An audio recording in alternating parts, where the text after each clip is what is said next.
Something so deep penetrated the course of her heart to make her so cold.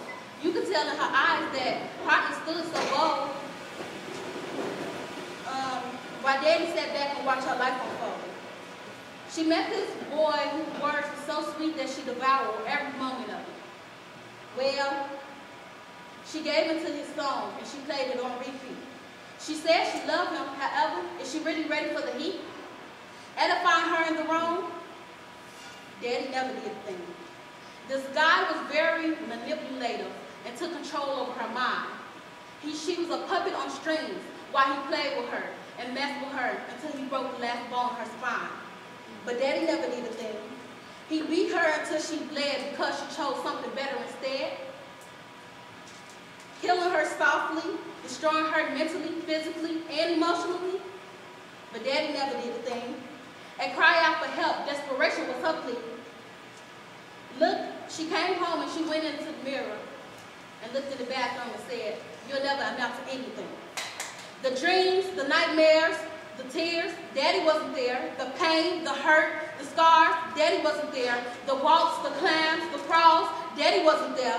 The bruises, the marks, the scars, Daddy wasn't there. The falls, the fails, the success, Daddy wasn't there. The relationships, the bruises, the beats, Daddy wasn't there. Looking for love in all the wrong places, and Daddy still wasn't there. Pow! She shot herself. Tears running down his face as he began to cry. Only she knew that he cared. Daddy was there. Thank you.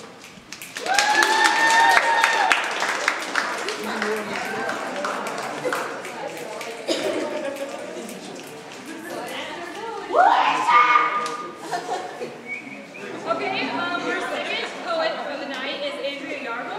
She is 21 years old and she's a senior at EIU. She's also from Chicago. Please welcome her to the stage.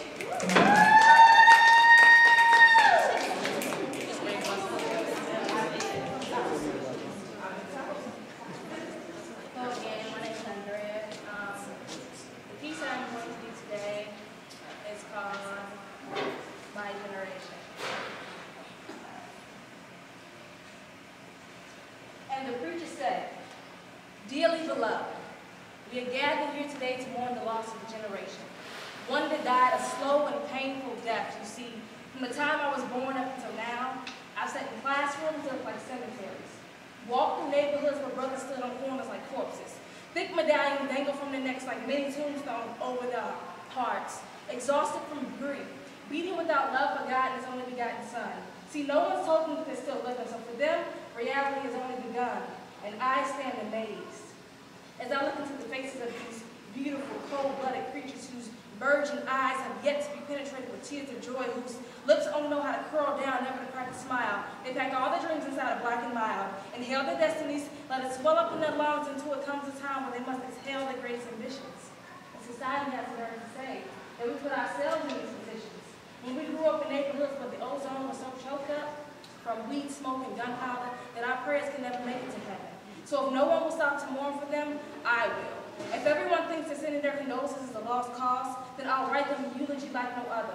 Grab this pen and paper and visit every ghetto in the USA totally unafraid because, yea, though I walk through the valley of the shadow of death, I shall write to resurrect, telling them stories of slave ships and boundless plantations, and how the voices of Betsy Smith and Sarah Vaughan once peopled the nation, singing broken-hearted melodies and blues for Alabama skies, and how the words of Phyllis Wheatley and Frederick Douglass taught us that the beauty of a struggle is learning to make a way out of no way, and how the hands of our ancestors made us realize that life really isn't as hard as it seems, because there was a time when being at the end of your rope had a totally different meaning. Because even if it takes every last bit of strength left in me, I will press this pen to the page, hoping to replenish their souls with the poetry that I push, praying that when I'm done, there's just enough ink left in this pen to embalm their bodies with the same inspirational fluid used to write this poem, bringing them back to life.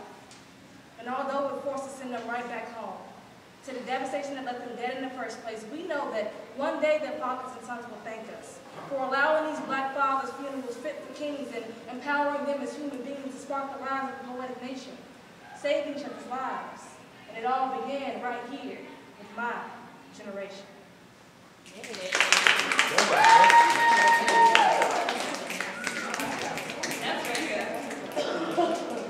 Okay, our third poet tonight is David Busboom. He is 20 years old and a junior here at EIU. He's from Champaign. Please welcome him to the stage.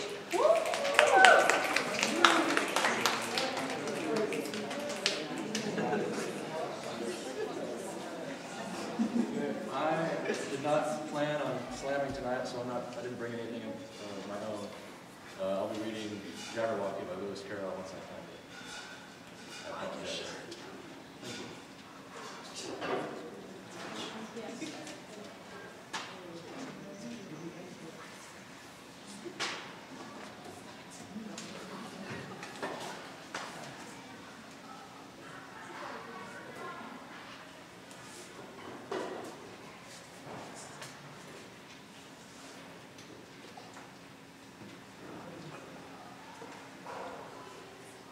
'Twas brillig, and the slithy toves did gyre and gimble in the wave. All mimsy were the borogoves, and the mome rats outgrave. Beware the jabberwock, my son, the jaws that bite, the claws that catch. Beware the jubjub bird, and shun the fruminous bandersnatch. He took his vorpal sword in hand, long time the man's own foe he sought. So rested he by the tumtum tree, and stood a while in thought. And as in uffish thought he stood, the jabberwock with eyes of flame came whiffling through the torty wood, and burbled as it came. 1, 2, 1, 2, and through, the vorpal blade went snicker-snack. He left it dead, and with its head he went galumphing back. And hast thou slain the jabberwock? Come to my arms, my beamish boy. O frabjous day, callooh, callay, he chortled in his joy. 'Twas brillig, and the slithy toves did gyre and gimble in the wave. All mimsy were the borogoves, and the mome rats outgrave.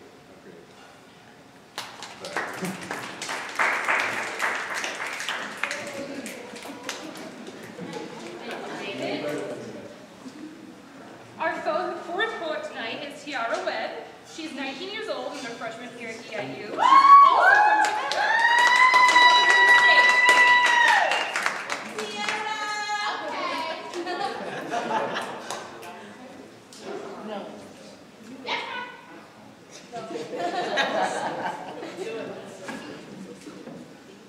Alright, my name is Tiara, but I go by Mellow T.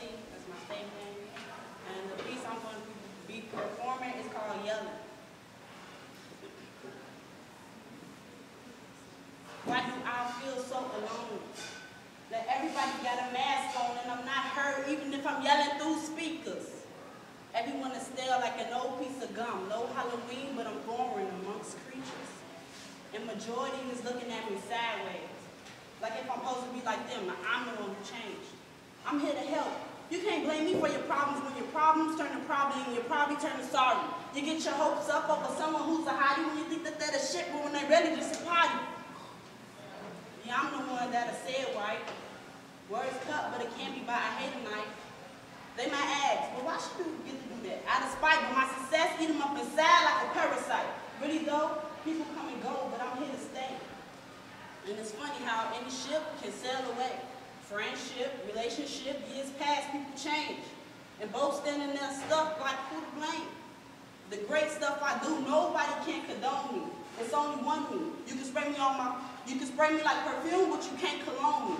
And God don't give us more than we can handle. So my very pivotal idea is not a scandal. I thought we can be cool, but you don't want to be true, so you can get up out my life flip-flopping like the sandals. My outlook on the world is never what it seems. I had to hit rock bottom before I could find my dreams. And the people I run into, pompous can be a synonym, but they are the antithesis of smart like an antonym. So for y'all, I gotta give it to you simple. Mellow T stand in your face like a dimple. I would like to know if you show me your credentials, but your determination has to match up with your potential. I'm 19. I feel like I'm on top of the world. A diamond in the rough, but not a ruby or pearl. Like leaving your coat, hoping someone doesn't jack it. Polishing the diamond when I remove the scratches, so I'ma stay mellow. Just like my name. I can't forget the past, because my future not in vain. So I'ma keep yelling, because my voice never fades. And you're going to listen. I'll buy you a hearing aid.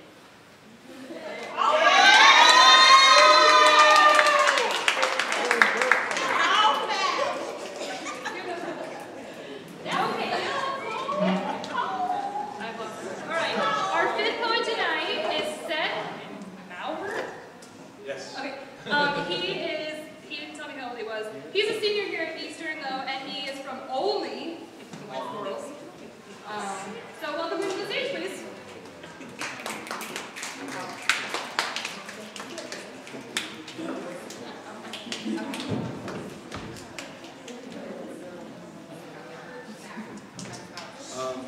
I didn't prepare anything, but I'm going to read two poems. One, I read on the bathroom stall, and I thought I'd share it with everybody.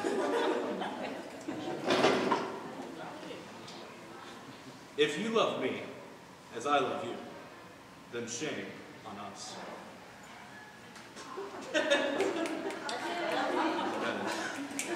Thank you. It's nice to live in a world where there's poetry on. Bathroom. That's what I said. It's cute.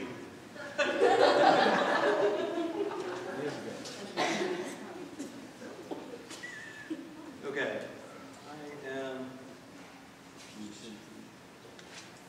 I feel really bad because I didn't have this completely prepared, and I have it right here. I'm incredibly nervous right now. Usually I do spoken word. And I do that. But I'm not very well spoken, unfortunately. How come I can't find a poem when I really need to find a poem? It's really quite tragic.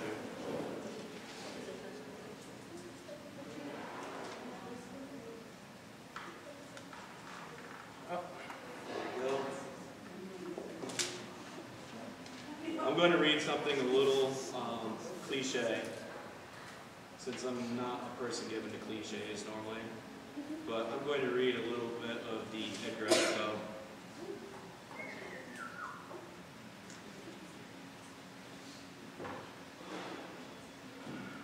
This is to Helen. Helen, thy beauty is to me like those Nicean barks of yore, that gently o'er perfumed sea. That gently this weary, wayworn wanderer bore to his own native shore, on desperate seas long wont to roam, thy hyacinth hair, thy classic face. Thy naiad airs have brought me home to the glory that was Greece, and the grandeur that was Rome. Lo, in yon brilliant window niche, how statue-like I see thee stand, the agate lamp within thy hand. Ah, Psyche, from the regions which are Holy Land. Thank you.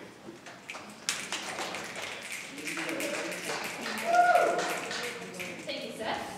Okay, our sixth poet tonight is Jeff Zuhone. He is 21 years old and a senior here at Eastern. He is from the Charleston, Mattoon area. Please welcome him to the stage. I have about 3 poems to read tonight. Don't do this often, because I'll get into it. First poem is entitled Black. I swing around the bend, the road painting itself upon the ground like a slick black ribbon unfurling from a nest of hair. It holds my captivation, as it should. I sit here as I glide, seemingly unnoticed through the black landscape, like an ink pen making its way across black paper. The details seem all the more important. The lights cannot penetrate through the blackness enough. It leaves one feeling alone, vulnerable. Such is life, though. We imagine ourselves always in the light, always in control of what we do. We hardly realize the truth. We're not as much an ink pen as we are a scalpel, cutting into the black, natural landscape, leaving a split in the world. But this split, it's a powerful split. It's our lives, our splits. For, as I read on a wall in Copenhagen early 1 year ago, there's a crack in everything. That's how the light gets in, our light. Second one is silence. That word, each time I hear it, I'm closer to death. I take a step back each time that word is said. That word is a guard at my cell door. He taps, taps, taps, the shiny black nightstick on the pockmarked box, so blatantly announcing its presence. That word will make you think things you never thought possible to someone so accomplished as yourself. In this world, that word leads to many things. To think that word can even have you killed.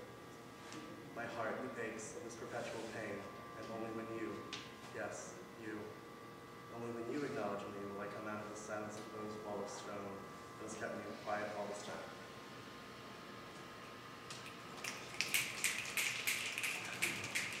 Last one is called consumption. Thoughts can seem complex. In fact, they are. Even ideas appear as cacophony, but the emotion, the raw emotion, its simplicity. It starts in the stomach, a dull throb in the pit of your emotions, just behind the navel, swelling, rolling. It begins to define you. A throb is an ache of desperation now. To think of any other path is incredulous, passing through the chest and neck, severing the crevice joining head and spine, permanently. It will never go away now, a part of the soul, clinging, but it also flourishes, rejoicing. The ache proceeds to a hum, ceaseless, nagging, yet reaffirming and true. The hum roars, deafening, tears rippling down from the eyes, questioning why this defines me, always, eternally. My thoughts, my ideas, my emotions, my being, consumed, forever being consumed. Thank you, Jeff. And our last poet of the evening is Nikki Reichert. She is 21 years old, a senior at Easter. She is from Bloomington, Normal. Please welcome her to the stage. Yeah, Nikki!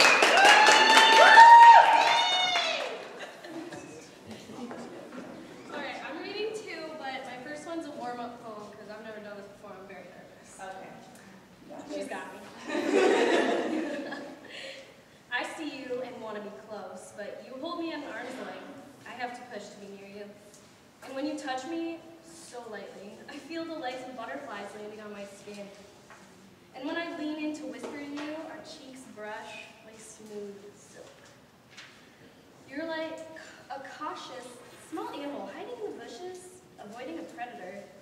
Take off your safety vest, cross the street without looking, jump into untested water to make a bet on me. No butterflies. I want to be an ocean wave. We can crash into each other and become one.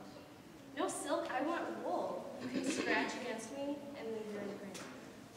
Don't be the prey, be the predator, and I will leave my trail for you to follow. Alright, and then this is the actual poem that I tried really hard on.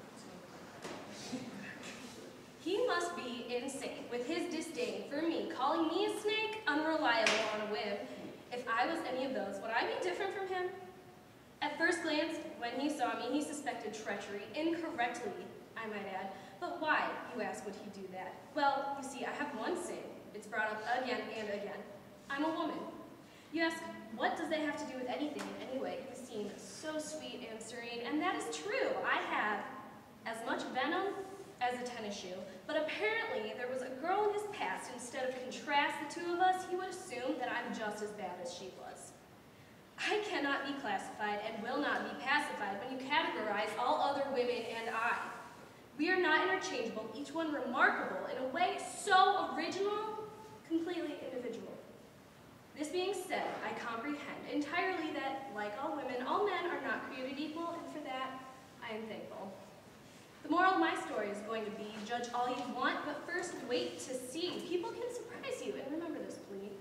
Judge me for me, and not who I might be.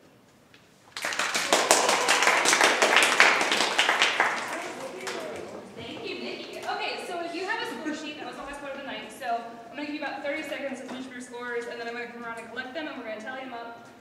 So in the meantime, go ahead and talk amongst yourselves, and we'll get these tallied up and we'll present the prizes to the winners, okay? I have our winners, and so if I call your name, please come up here and accept your prize. In third place with 116 points, we have Nikki Reichert.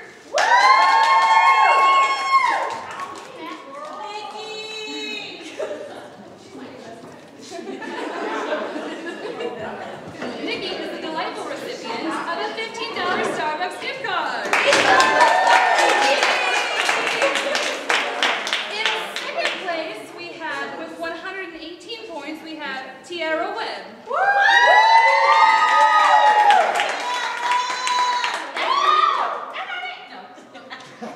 Tiara, you're getting a $25 Walmart gift card. And in first place, I think she may have left, but she gave me her contact info. But Andrea Yarbrough, she performed second tonight. She had 120 points out of a possible 125. So a big round of applause for her. She is getting the go her.